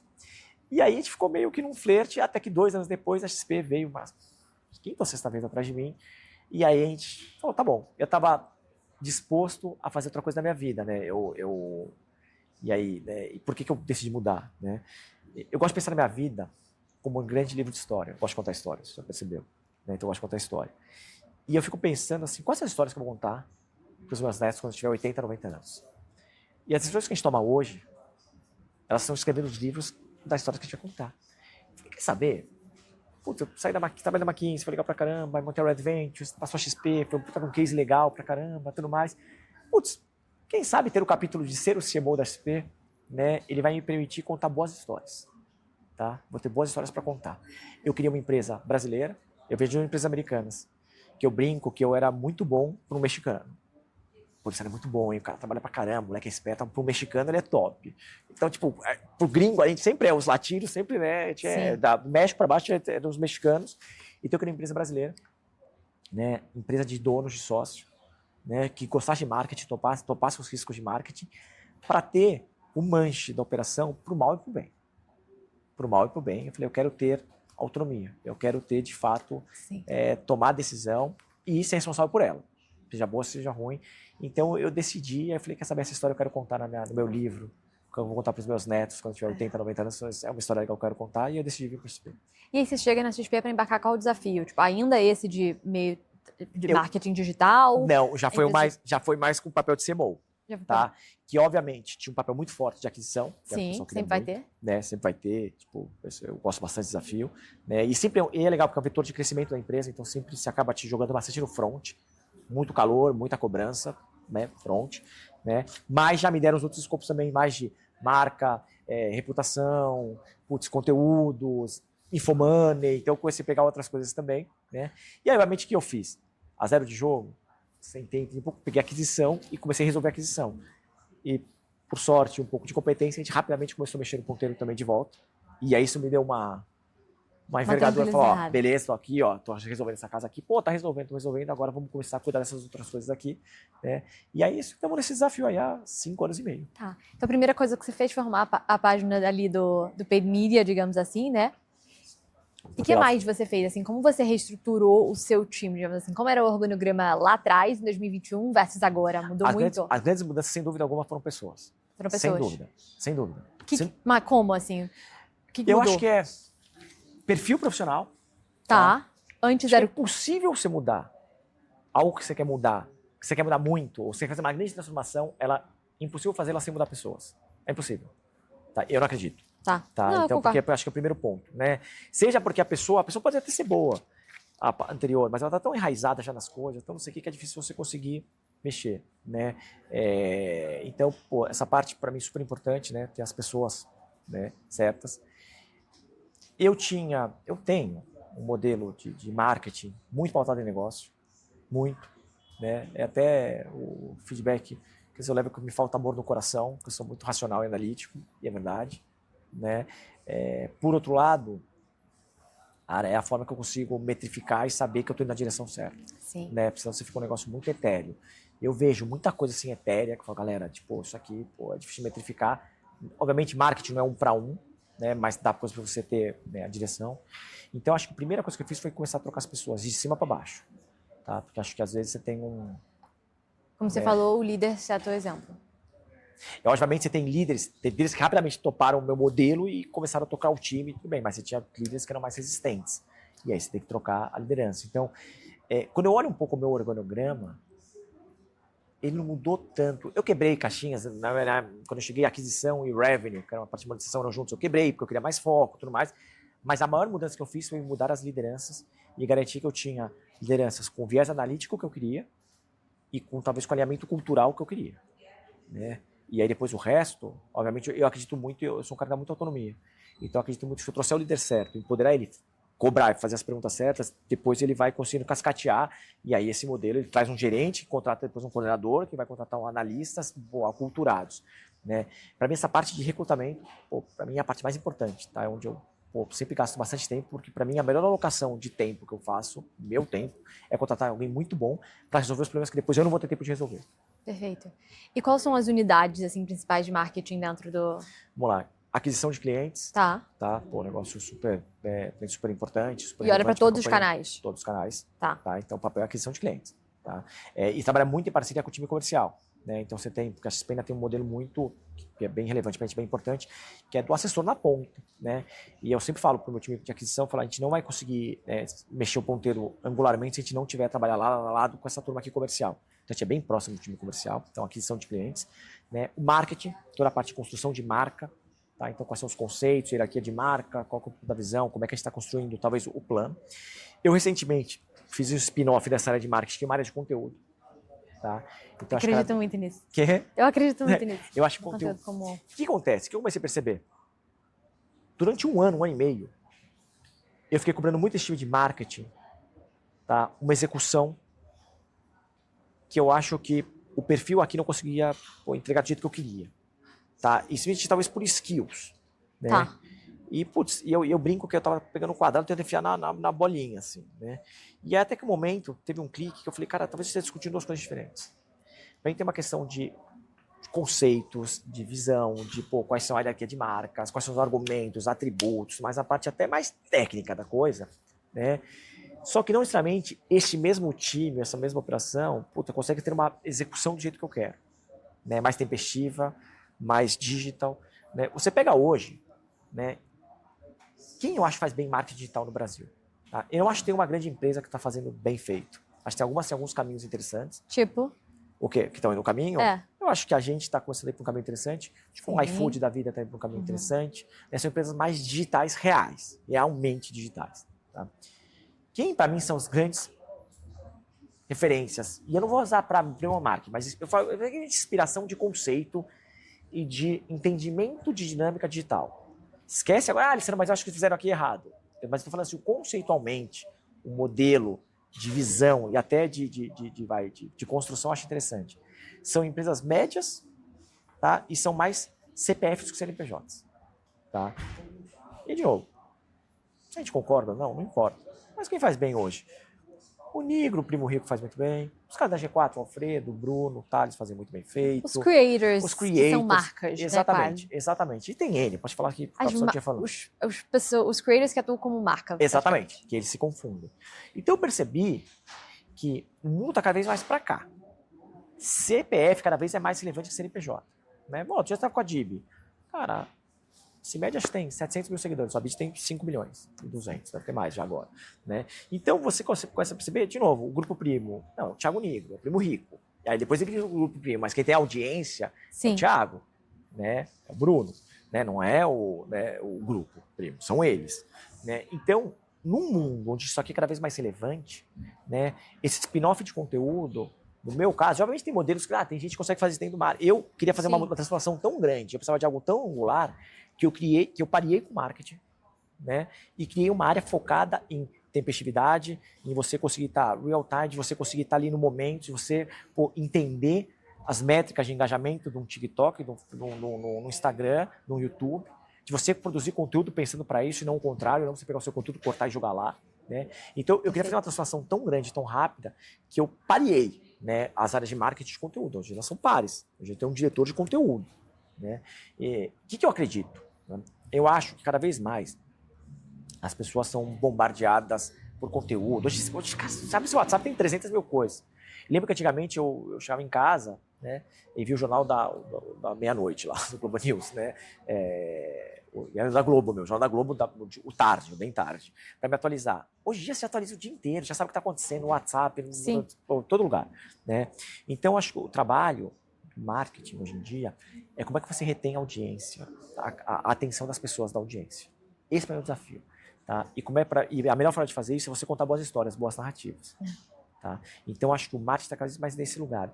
E eu acho que essa turma que a gente está falando entendeu melhor e mais rápido como você faz isso. De novo, a estratégia eu acho um absurdo. Não estou falando sobre isso. Mas estou falando que esses caras entenderam que, putz, o jogo é diferente, o modelo é outro. Eles são o hook do seu negócio, né? Tipo aquele 3 segundos de hook, quase. Eles são isso. É um pouco disso. Você até brincou, você olha pra câmera, faz assim, né? Perfeito. Eu lembro quando eu fui gravar um podcast uma vez, com um grande nome. Eu lembro que era engraçado que no começo eu chamei o maluco, mas várias coisas que a gente falava assim, ele olhava pra câmera e falava assim, então você tá ouvindo? Você não sei o que, não sei o que, não sei o que lá. Depois você começa a entender por que isso está acontecendo. Eu tô te falando de 3, 4 anos atrás. E eu acho que essa turma entendeu melhor esse conceito. Então o que eu estou tentando fazer é replicar, né, no meu contexto de uma empresa, uma instituição financeira, tudo mais, as lições que eu posso aprender nessa turma aqui para poder aplicar e levar meu marketing para um outro lugar. Obviamente, eu continuo com a estrutura de marketing, continuo com a parte mais tradicional, mas acho que tem muita coisa que está mudando e cada vez mais rápido. Perfeito. E você já está conectando os assessores de investimento dentro do seu funil de aquisição? Como? Ontem tivemos uma reunião exatamente sobre isso aqui. A gente está pensando... A gente ainda... Tá. Vamos lá. Eu poderia fazer um negócio assim, aquisição de clientes, se fazer bastante bem, poderia fazer um funil completo e tudo mais. O que a gente entende? Eu entendo que, sem dúvida alguma, essas audiências é um grande canal de influência. Sem dúvida alguma. De construção de marca, influência de narrativas, você pautar, né, enfim, coisas que para você são relevantes e tudo mais. Esse é o primeiro. O segundo ponto, que é a sua provocação, é como é que isso aqui pode ser um negócio. Né? Então, obviamente, tem uns 50 mil ideias. A gente está começando agora a fazer muito light alguns testes de conceitos. Putz, isso aqui faz sentido, não faz. Como esse mundo é novo pra gente, tá? Eu jamais vou pegar e falar, arrasta aqui, clica aqui, abre a sua conta. Nunca vou fazer isso. Não vou fazer isso. Tá? Eu acho que isso até funciona para alguns creators, para o modelo de negócio deles. Imagina um pouco da sua marca, do seu valor, da credibilidade um pouco do negócio. Para mim é mais sobre isso e como é que eu consigo, de uma forma mais fluida e orgânica, trazer esse cara perto de mim. Mas eu não vejo um cenário onde fala, clica aqui, arrasta para cima e abra sua conta no SP. Entendi. Não vejo fazendo isso daí. Como é que você vê, então? Tipo, dá um exemplo na prática. Na prática, pô, você pode, vamos lá, você pega o seguinte, a gente pega assim, pô, eu posso ter, né, conteúdos que mostrem, pô, a jornada financeira de um cliente meu, que mostrem, pô, ele fez um fin plan, tá? Ele entendeu os diferentes modelos de, pô, né, pô, atendimento da XP. Então a pessoa entende, você vê um conteúdo muito mais orgânico, fala, pô, a XP tem 3 modelos diferentes, olha como funciona, senta o especialista com você por 1h30, ele faz um planejamento sucessório. Você tem filhos, Alessandro? Ele faz um planejamento sucessório, você tem empresa, ele faz um planejamento tributário. Pô, nunca ninguém fez isso comigo, eu não sabia que a XP tem esse serviço. É diferente, fala assim, ó, vem aqui, abra sua conta e tem um planejamento tributário, um planejamento sucessório para você que, sei lá, tem X de patrimônio, tem 2 filhos. Entendi. Então, é muito mais nesse lugar da gente, pô, entendendo, né, onde é o ângulo. Qual que é o desafio aqui, né? É muito rápido, é muito fácil cruzar uma linha. Muito fácil cruzar uma linha. Sim. Então, a gente está sendo bem cauteloso de entender para o nosso modelo. Não adianta eu pegar um modelo, pô, do Creator tal e replicar no meu modelo, que não vai funcionar, tá? Não vai funcionar, né? Até porque a audiência daquele Creator é de um Creator. É de uma CPF. Sim. Eu estou tentando fazer um blend de CNPJ ainda muito forte com alguns CPFs. Então, a tratativa é diferente, a tolerância é diferente, né? A empatia é diferente, né? Então, é nesse tipo de lugar que a gente está começando agora a testar algumas coisas, alguns ângulos. Perfeito. Então, eles se tornam quase que um embaixador ali da marca de vocês. Isso. Que, obviamente, de alguma forma, a gente tem que construir. Sim. Para marca, para audiência, para eventualmente fazer mais negócios. Tipo, é isso. Para né? tudo. É quase um mercado de afiliado interno, né? Talvez seja um pouco disso. Mas afiliado com uma pegada light. Sim, sim. Tá, não esse tem ponto esse vai ser- modelo meio TikTok Short de venda, Exatamente, não. exatamente. É mais uma questão de trazer ele para dentro do ecossistema. Exato. E dentro, né, outro pilar que vocês têm como embaixadores são as figuras grandes por aí, como foi o João Fonseca, que foi um super case. Vocês assinaram ele quando eles eram o quê? 150? Top 150? Ali era 200 alguma coisa do Qual mundo. era a visão ali? A visão é a seguinte. O Guilherme, ele é tem uma visão bem legal, assim, do Brasil, assim. É um cara muito brasileiro. Muito brasileiro, Brasil e tal. Lembro quando ele me contratou, eu falei, cara, você sabe que eu sou, minha família inteira é argentina. Cara, eu não sei. Tal. E eu trabalhei para empresas. Exato, exatamente. Então, mas o Guilherme é um cara que quer muito give back pro Brasil as coisas, ele quer devolver, tá, a coisa. E é genuíno dele, assim, né? E ele sempre fala que o Brasil, ele fala isso, o Brasil precisa de heróis. É um povo que precisa de heróis para se motivar. Pô, aqui o país não é fácil. Porra, economia, segurança, a gente tem N fatores, então o Brasil é um lugar que precisa de heróis. Tem país Com o Ayrton Senna. e aí o grande herói da vida dele é o Ayrton Senna. Né? Tanto é que quando o Guilherme me trouxe para a XP, falei, Guilherme, eu vou, né, participar da construção da sua marca, os próximos anos dela. Que tipo de marca você quer construir? Que tipo de sentimentos você quer gerar nas pessoas? E ele falou, cara, eu falei, me fala uma marca que é uma referência. Ele falou, não tem nenhuma marca. Ele falou, tem um símbolo. Cacete, um símbolo. Uma marca. Uma marca, né? Símbolo, cara. Aí ele, pô, não, eu quero que as pessoas, pô, sintam pela nossa marca o que eu sentia quando o Ayrton Senna ganhava uma corrida e levantava a bandeira do Brasil. Então eu quero transmitir, pô, a empresa aqui, pô, brasileira, de gente que rala, gente que trabalha duro todo dia, que faz as coisas corretas, tal. E o Guilherme é um cara muito correto, muito correto, muito correto. É um cara muito, assim... Não, ele é é uma evolução, assim, de 5 seres humanos, não tenho a menor dúvida. Ele é um cara, assim, pô, iluminado, assim, né? Então, nesse viés dele, de heróis, né, ele tá sempre olhando, né, e ele gosta muito de esporte, né, atletas, pessoas que possam ser esta figura, né? E aí, há 2 anos e meio atrás, ele me ligou. Ele tava em Wimbledon, falou, cara, achei futuro, tal, outro tênis. Falei, como assim? Não, achei o cara, tal, tudo mais. E aí foi engraçado, porque ele pegou, putz, falei, tá bom, não sei, quando você voltar aqui me conta, tal, tudo mais. Ele me ligou de lá, ele tava tão interessado que ele me ligou por telefone. Quando ele voltou, ele me contou, puta, eu conheci esse menino, chama João Fonseca, eu já conheço o pai dele é do mercado financeiro, né? O pai dele é uma pessoa maravilhosa, o Crico, né, Cristiano, gente boníssima. E aí pegou e falou, pô, Alessandro, eu vou chamar eles pra você conhecer eles. E aí vieram um dia na XP, lá atrás, né, o Crico, que é o pai do João, e o João, né? E eu lembro que a gente ficou 40 minutos conversando numa sala, eles são super calmos, o Crico é super calmo, o João é super calmo, o Guilherme é super calmo, né? Todos eles calmos, e eu sou mais agitado, eu sou calmo pra cacete, vocês têm. E aí? Né? E aí? Então, e eu lembro que, putz, eu achei, você vê claramente, assim, nota 1000, família nota 1000, filho, pai, falei, pô, boas pessoas, tudo mais. Né? E essa parte é importante, né? Quando você começa a juntar com pessoas, os valores das pessoas, Sim. tudo mais, sua marca. Né? Você está casando, né, Perfeito. com a pessoa. E aí, quando eles foram embora, eu falei, pô, Guilherme, achei os caras sensacionais. Pô, gente do bem, gente de família, gente legal. Pô, o menino é ótimo e tal. Eu falei, mas fiquei na dúvida, ele jogando, ele é calmo desse jeito tal? Porque acho que falta aquele ímpeto, né, pra ser, pô, um cara top 10 do mundo. Tipo, hustler, tal, hustler, tipo, pô, energético. pô, Lissandro, olha um vídeo dele jogando. Não sei. Aí quando eu vi depois ele jogando, e eu vi ele super agressivo, tal, eu falei, caramba, parece outro ser humano, né? E ali, tipo, putz, tá bom. Aí o Guilherme, pô, super se entusiasmou, né? E aí, eu lembro que a gente namorou um tempinho e ele começou a dar uma crescidinha, assim, né? E aí, quando a gente foi fechar com ele, já tinham 12 instituições financeiras atrás dele, né? E no final, o que fez o Ele fiel ficar da com vocês? balança foi o Guilherme, tá? Teve uma conversa muito legal, tem uma história bem legal, que o Guilherme tem muito carinho pelo João, assim, é um cara muito responsável, um cara muito decente.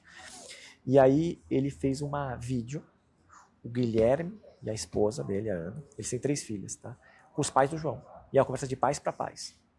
Olha Uma só. conversa de pais para pais.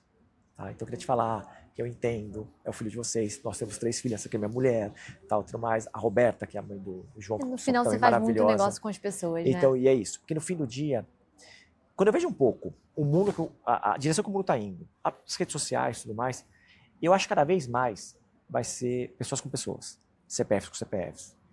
E o que eu acho, sendo muito honesto, eu acho que a rede social, ela traz uma série de riscos, um monte de coisa que eu não preciso nem falar, né? Mas, ao mesmo tempo também, ela te permite, e cada vez mais, algum nível de transparência. Sim. Mesmo acho que antigamente, as pessoas falavam assim, ah, não, a pessoa pode vender uma imagem que não é nas redes sociais. Verdade. A pessoa antes já podia, na revista, no jornal, no outdoor. Eu diria que as redes sociais até, ela complicou um pouco mais a vida dessa pessoa. Para quem tinha recursos, a pessoa sempre conseguiu. Sempre. Pô, você via numa revista, via no outdoor, via num programa de TV, tudo mais. Óbvio, o Instagram permite mostrar, postar, tudo mais. Mas ela permite o outro lado também. Né? Você saber o que é verdade e o que não é, o que é fake e o que não é, e cada vez mais. Né? Então, eu acho que o mundo está indo cada vez para um caminho mais de transparência extrema. Né? E eu acho também que a rede social, tipo, não é só que você posta, mas uma vez que você posta, você fica conhecido, a sua exposição nos lugares passa a ser 100% maior. Com certeza. Né? Então, consequentemente, acho que a transparência, ela vem do ecossistema como um todo, então, né? Se você queira ou não... Tipo, se queira ou não, você vai ficar cada vez mais transparente. lascou. Exatamente. Então, hoje em dia... Ou não, né? Exato. E eu acho que, para quem faz as coisas direito, cara, não tem ser um problema. Óbvio que a exposição, putz, eu não quero expor, mas se você, tipo, não tem nada a esconder, vamos colocar dessa forma, né? Principalmente pensando numa empresa que você faz negócios, né? Porque os valores não podem ser, né? As coisas que estão na parede. É de fato o que a pessoa está fazendo, quem são as pessoas. É o que você faz, não o que você fala, né? Então, eu fico pensando assim, por exemplo, sei lá, né? E é uma reflexão que eu tenho tido de 1 ano e meio para cá. Né? Falar assim, putz, sei lá, eu tenho uma relação com um monte de empresa. Né? Sou cliente de outras coisas, tenho um carro, um relógio e tal. Putz, será que se eu conhecesse os executivos dessas empresas, eu seria cliente dessas empresas? Não sei. Os valores dessa pessoa, qual essa pessoa é. E eu acho que o mundo, ele começa a ir para um lugar meio que assim. Eu acho que a gente fala muito, né, e eu acho que isso já avançou bastante sobre ESG, responsabilidade social, tal, tudo mais. Para mim, tem uma próxima esfera... Responsabilidade coletiva? Talvez coletiva, ética, moral, né? Pô, depois você tá aqui, né? Eu gosto dessa marca aqui, é legal pra caramba, mas você descobre, sei lá, que a pessoa, putz, é péssima, um ser humano péssimo, horroroso. Porra, então peraí. Eu tô achando aqui que não sei o quê, putz, que valores essa pessoa tem, não a empresa dessa pessoa. Sim. Então, o líder, ele passa a ser cada vez mais relevante. Porque eu acho. Ele tem que refletir toda uma organização como inteira, uma responsabilidade gigantesca. Com certeza. Então, eu acho que para mim, a próxima fronteira do ESG agora é talvez social, talvez moral, né? Então, tipo, ela vai transcendendo um pouco. Eu acho que esse mundo está indo um pouco para esse lugar. Então, acho que as pessoas não têm mais escolhas, né? Qualquer pessoa, de novo, qualquer pessoa com um celular na mão, cinegrafista, me vê aqui fazendo uma atrocidade aqui, fala, olha, Alessandro lá, da XP, olha a atrocidade que ele está fazendo. Né? Então, acho que o mundo está... Foi o que a gente começou falando, né? As pessoas vão ter que ter empatia para saber lidar com esse tipo de transparência, com certeza. Né? E maturidade, que com acho que certeza. hoje em dia falta. Com certeza. E eu imagino que você tem que tomar, tipo, várias decisões na sua vida, né? Principalmente, enfim, o João Fonseca foi uma delas. Tem uma regra que você leva, tipo, tem que estar X% de certeza para tomar essa decisão, assim. O que eu faço? Né? Eu sou um cara bem racional. Sim. Então, geralmente, o que eu faço, eu fico tentando assim, falar assim, beleza, como é que esse negócio vai se pagar? Tá? E tem coisas que são mais intangíveis. Tá? Então tem coisas que você fala assim, pô, Alessandro, quanto vale a associação da sua marca ao João Fonseca? Você não sabe se ele vai ser o top 1 ou se ele vai ficar no top 200 daqui a 2 anos. E se ele anos. for o top 1, quanto valeu isso? Entendi. 10 milhões, 100 milhões, 1 milhão, não sei. Né? Então o que eu faço? Sempre. Pondera a perda. Não, eu faço o seguinte, eu falo assim, legal, eu tenho uma métrica que é muito difícil de mensurar, que é associação de marca, fortalecimento de marca, niche awareness. Como é que se mensura isso hoje em dia? A gente tem uma série, a gente tem alguns... Minha pesquisa. A gente tem pesquisa, a gente roda painéis com diferentes perfis de clientes, com jornalistas, com influenciadores. Pô, ele é até do nosso ecossistema e de clientes. Tá. E periodicamente eu vou mensurando isso aí, diferentes atributos, e vou, enfim, avaliando um pouco as tendências. Tá. Né? Então, mas ainda assim é intangível. Ganhei 2 pontos de preferência, de favorabilidade. Tipo, quanto vale em real? Difícil. Então, o que eu faço? Todo tá? Patrocínio, toda iniciativa que a gente faz, a gente coloca formas de você monetizar isso de alguma forma. Tá? Então, por exemplo, né, o João. Eu tenho algumas diárias por ano com o João. Tá? Então, nessas diárias, o que eu faço? Por exemplo, no final do ano passado, um evento de tênis, tá, na Boa Vista, onde eu chamei X clientes, né, um número de clientes. E, obviamente, são clientes importantes para mim, clientes que geram negócio para mim, clientes que eu quero ter mais relação, quero ter mais relacionamento, quero fazer mais negócio e tudo mais. Então, eu consigo ali quantificar, né, ou pelo menos de alguma forma, se tem alguma inferência, falar assim, putz, eu gerei tanto de negócio aqui, eu consegui acesso àquela determinada empresa que antes não tinha, por causa desse evento. Você diria que a experiência é seu maior gatilho hoje em dia para retenção? Eu acho que é um dos.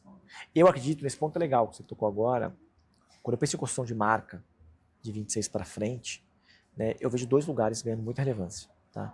Um é todo esse ambiente de conteúdo, de social, de influência de narrativas, de construção de narrativas. Que isso te traz cultural relevance, você diria. E me garante que eu consigo pautar as narrativas que eu quero. Tá? O que eu tenho interesse, o que enfim, né, que constrói meu negócio. Do outro lado, eu tenho eventos, experiências, tete-a-tete com os clientes, tudo mais. Ainda mais no meu caso, que eu falo com um público específico de clientes, né? Sim. Então eu não falo com todo mundo. Então aqui eu consigo no nível CPF, no nível indivíduo, o que motiva esse cara? Consigo que amar as pontas, né? E consigo no limite metrificar, né? Então cada vez mais, quando eu olho para frente, eu vejo cada vez mais meus investimentos vindo muito para essa área aqui de conteúdo, social, influência narrativa e experiências, coisas físicas, tudo mais. Então eu sinto que esses 2 aqui são os principais, quando eu penso nos próximos 2, 3 anos, assim, acho que é para lá que as coisas vão. Perfeito. Mas volta no ponto que você estava contando do João Fonseca. Do João Fonseca...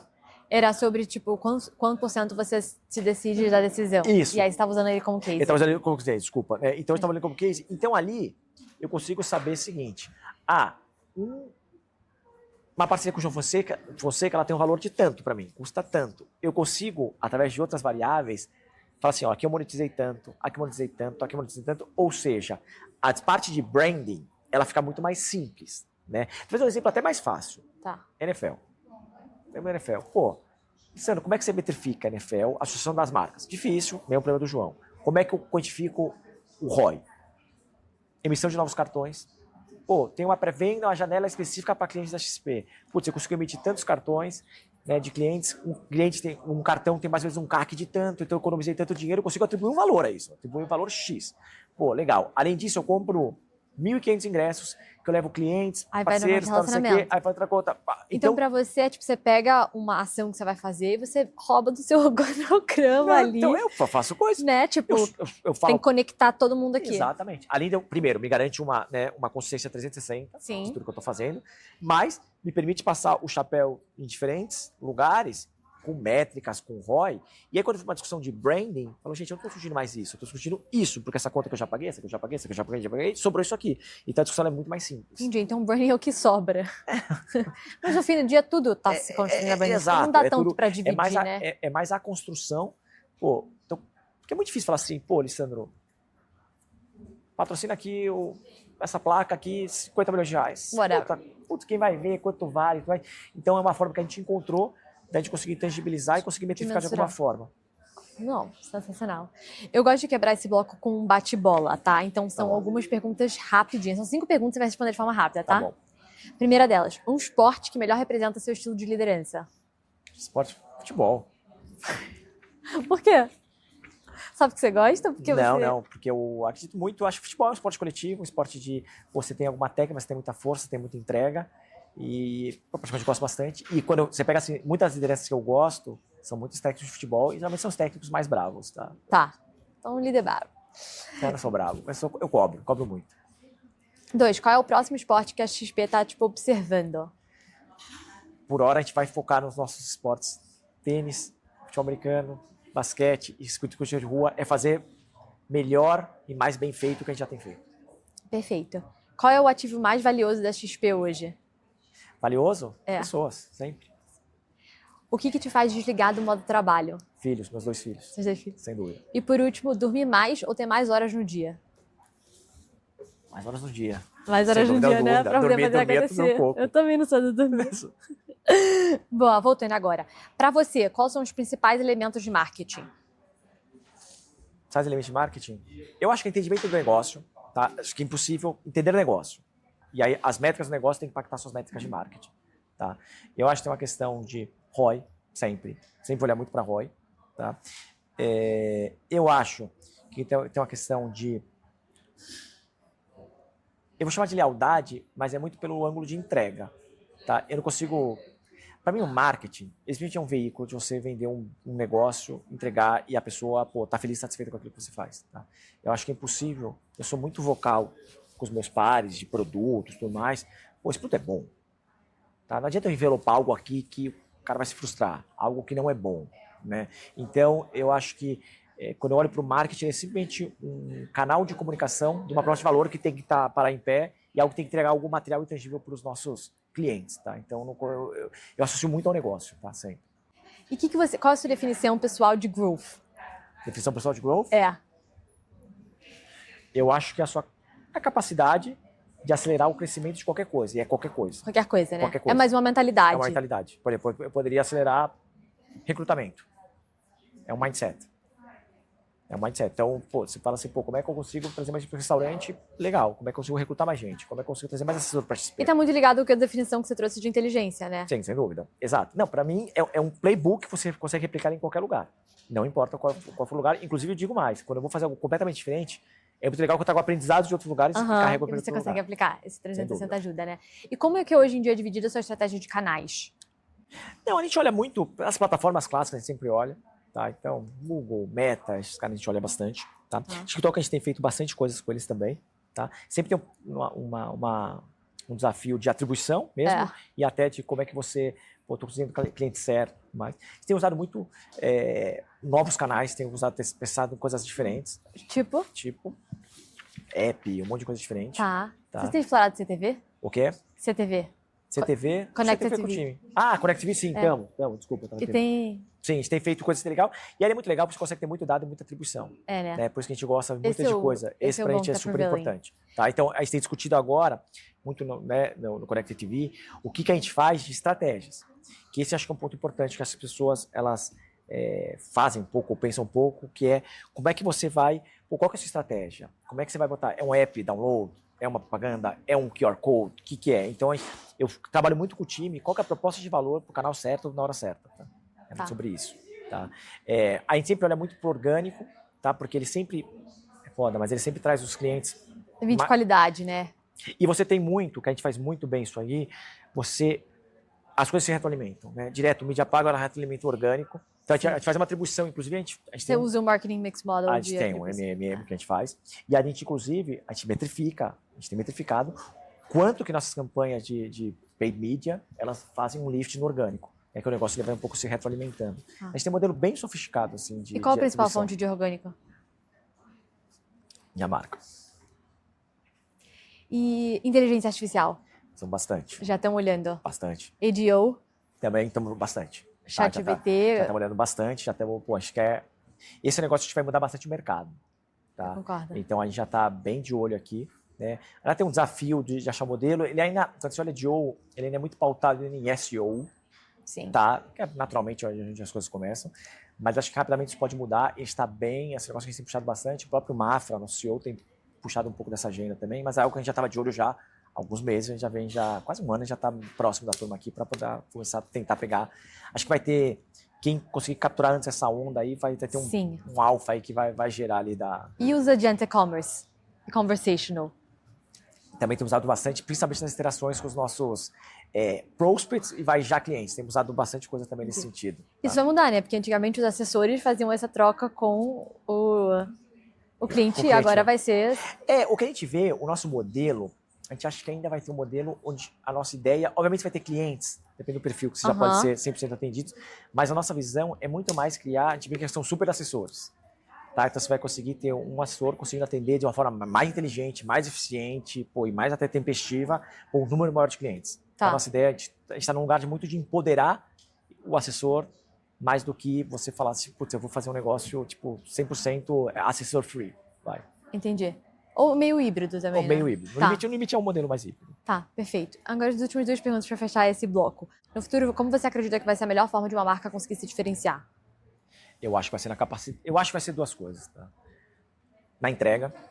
E a entrega eu tô juntando um monte de coisa, tá? Tô falando, putz, na value proposition, na experiência que você oferece, na usabilidade. Então eu acho que o produto, acho que cada vez mais não existe espaço para uma marca ser forte, crescer, ela não entregar um produto foda. Entendi. É isso que eu quero dizer, né?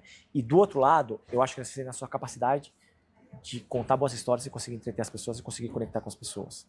Tá? Então, acho que por isso que até essa parte de CPF, essa parte de conexão real, eu acho que um mundo onde as pessoas são flodadas por informação, por ideias, você conseguir atrair a pessoa para conseguir dar uma atenção, para você talvez mostrar que você é um bom produto, vai ser fundamental. E aí você tem que ser um bom produto. Eu acho que a marca, a narrativa vai atrair, mas o que vai talvez reter a pessoa tem que transcender. A marca é importante também, mas a entrega per se também é importante. Perfeito. E a gente falou muito sobre inteligência, repertório, né? Acho que permeia tudo que você contou aqui, até porque você é um cara muito inteligente. Não. Se tudo acabasse amanhã, se só pudesse ficar com uma fonte de repertório, qual seria? Trabalhar com gente inteligente, sem dúvida alguma. Esse é um negócio curioso para mim. Onde mais aprendi na minha vida sempre foi através de outras pessoas inteligentes do meu lado. Tá? Então, não foi num curso, não foi num livro, não foi num talk, foi trabalhando o dia a dia com gente muito inteligente que fica o tempo inteiro iterando.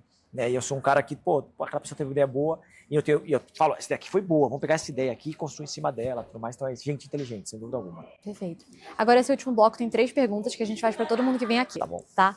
A primeira delas... Já vi que são perguntas complicadas, você falou, faço para todo mundo que vem aqui. Não, são perguntas boas. Eu acredito, tá? Tá bom. Mas a primeira delas a gente falou muito sobre aprendizado, osmose inteligente, mas o que você acredita que hoje em dia todo líder de marketing deveria estar desaprendendo? Desaprendendo? Tá aprendendo a olhar para trás, a fazer o que já tem feito, né? Num mundo onde você não sabe o que vai dar certo, você já saber o que não vai já ajuda. Tira da frente o que não vai. Tá. A segunda delas é qual o seu slogan pessoal? Meu slogan pessoal? O nome desse episódio é Slogan. Tem outro episódio que eu sempre trago um slogan de uma marca, eu e Ricardinho, e aí esse que é Foco em Pessoas, a gente começa com o slogan pessoal da pessoa. Eu não tenho slogan pessoal. Meu time vai discordar de mim, porque eles vão falar que eu tenho, mas...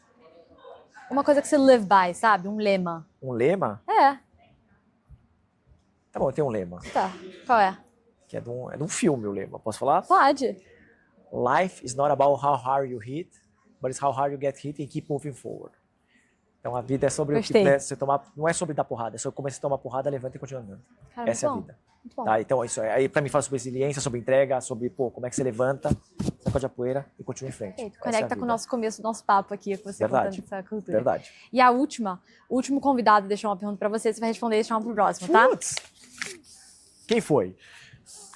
Você vai ver no episódio. Eu te falo. Qual formato você acha que o marketing do futuro vai ter? Mais tecnológico? Vamos voltar para o criativo? O que vai prevalecer nesse mercado que está sempre mudando tanto? Eu acho que num mundo onde cada vez mais AI entra no jogo, novas inteligências e tudo mais, eu acho que vai prevalecer são pessoas inteligentes, criativas, com boa capacidade de adaptação. Tá? Eu acho que o maior erro que as pessoas podem fazer é terceirizar o trabalho, e isso vai ser um grande risco. Grandíssimo. Tá? Eu acho que um risco enorme das pessoas. Alguém me falou esses dias, né, que pediu para o time escrever um roteiro, falou que o time não sabe escrever roteiro. Não pode usar chat GPT. Aí o cara, não, nem o Gemini, nem o Claude, né? Foi que a pessoa travou. Então, acho que vai ter um grande desafio, né, de você não precisar para um prompt, né, para alguma coisa que vai responder para você. Então, acho que são pessoas, muito inteligentes, com forte capacidade de adaptação, tá? E que pessoas que vão conseguir pegar isso e construir em cima disso, né, e usar isso para Excel, para, né, outperform o resto, tá? Mas eu acho que a gente já vive um mundo, né, marketing ele é difícil, né, porque eu falo, o marketing é muito etéreo. Se você quer enganar, quer enrolar, é muito fácil. Não, veja bem, tá? Você vai, enrola aqui e tal, não sei o que, você ganha muito tempo, né? Então, ao mesmo tempo, se você quer fazer um trabalho bem feito, ele é difícil pelo mesmo motivo, porque ele é etéreo e tudo mais. Então, acho que as pessoas que vão se destacar são pessoas que vão conseguir pegar o melhor tempo, né, de AI, de novas tecnologias, de coisas que vão surgir, e colocar em prática, né, a execução disso e extrair valor. Né? Eu acho que cada vez mais o mundo vai se juntar, né? Marketing com negócio, tecnologia com negócio, então é pessoas que vão conseguir pegar a tecnologia com marketing para gerar negócio. Então acho que pessoas, é por isso que eu sou fanático por pessoas inteligentes, tá? E é por um motivo só, né? Eu acho que o mundo está mudando tanto cada vez mais que é muito difícil você prever o que vai acontecer no futuro. Então, quando eu me cerco de pessoas boas, eu estou me cercando de uma garantia de pessoas que vão conseguir tirar os coelhos da cartola quando o mercado, ou a dinâmica, ou o contexto exigir. Então, acho que as pessoas inteligentes com alta capacidade adaptativa e criativas, acho que vão levar. Perfeito. E bom, qual é a pergunta que você deixa para o próximo convidado? Você não sabe quem é? Eu não sei quem é. Não. Essa é a ideia. Eu acho que vou fazer uma mais ampla, mas é de negócio. É de negócio, não, de carreira. Quais são? E eu não vou deixar uma, porque uma vai ser fácil. Quais são as 2 decisões mais importantes que mudaram a sua carreira? E por quê? Tipo, que decisão você tomou que mudou a sua carreira? 2, não uma, 2. 2. Perfeito. Bom, tô animada para a próxima pessoa responder. Foi um prazer te receber. Você conta histórias maravilhosas muito bem. Dá para ficar o dia inteiro aqui. Espero que a galera goste. Se eu tivesse uma expert para ir, só para você. Muito obrigada, viu? Foi um prazer. Obrigado a você.